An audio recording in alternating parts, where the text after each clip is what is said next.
Здравствуйте, Дмитрий Сергеевич. Такой вопрос. Сейчас все обсуждают, был ли ваш сын в зоне СВО или не был. Вы бы не могли внести ясность в этом вопросе? Ну, давайте по порядку. Вы же знаете, я всегда говорю только правду. Поэтому начнем с того, что у меня вообще нет сыновей.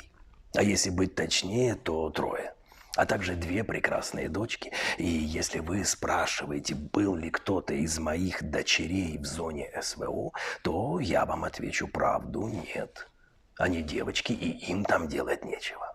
Простите, но вопрос был про вашего сына. А я это прекрасно понял, поэтому прощаю.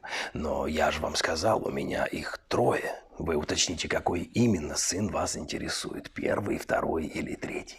Первый, Николай. Он был в зоне СВО? Ну, насколько я знаю, Николай I точно не мог быть в зоне СВО, потому что это российский император, который жил еще в 19 веке. А в то время, как вы понимаете, еще никто не ущемлял права русскоязычных на Украине. Да и Украины как таковой тогда не было, потому что ее еще не придумал Ленин. Я вам больше скажу, на тот момент еще и Ленина никто не придумал. Стыдно такого не знать, вы все-таки журналиста задаете такие глупые вопросы. Мой вам совет: учите историю России, пока она не закончилась. Дмитрий Сергеевич, давайте, чтобы не было путаницы, я задам вопрос иначе. Песков Николай Дмитриевич, 1990 года рождения. Ваш сын? Да, а что с ним? Да ничего, просто говорят, что он был в зоне СВО. Кто говорит? Ну, Пригожин так сказал, Симоньян. Ну тогда, конечно, был. Да, мой сын точно был в зоне СВО.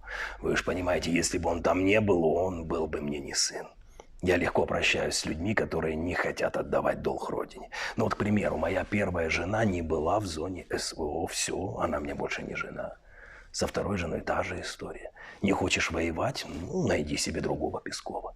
Сейчас вот как раз со своей третьей женой Татьяной общаюсь на эту тему. Она говорит, что я больной на голову. Собственно, этот диагноз и не позволяет мне лично принять участие в этой спецоперации. Но туда же берут всех подряд. Там у Пригожина воюют и рецидивисты, и психопаты, и прочие разные отбросы общества. Ну вот видите, а я не такой. Я обычный среднестатистический больной на голову человек. Что с меня возьмешь? Зато мой сын там у Пригожина был ротовой рецидивист. Ой, это рядовой артиллерист. Понятно. Скажите, а сколько ваш сын был на СВО? Ну, вы же понимаете, сколько бы он там не был, главное, что он там был, сколько бы он там не был.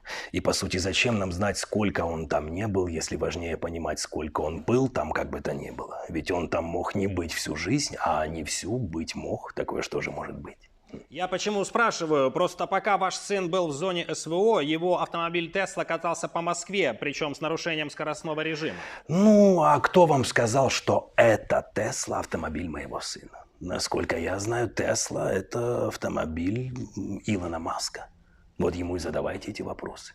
Это ж он придумал в Тесле автопилот, чтобы она могла ездить без водителя. Вот эта дурная машина и рысачила по Москве, пока мой сын Николай отдавал долг родине там, в окопе. Поверьте, я знаю, о чем говорю. Мы приезжали всей семьей к нему в окоп поддержать его. Кстати, спасибо Пригожину, нам для этого специально рядом вырыли гостевой окоп. И вот этими самыми глазами я видел, как мой сын Николай сидел там, в грязи, в дерьме. Хотя вокруг все было сухо, чисто.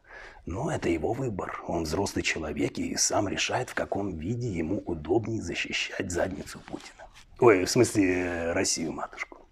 И давайте уже, наверное, сменим тему. Думаю, я дал весьма развернутый ответ по поводу своего сына. Будут еще какие-то вопросы у вас? Да, насчет Парада Победы на 9 мая.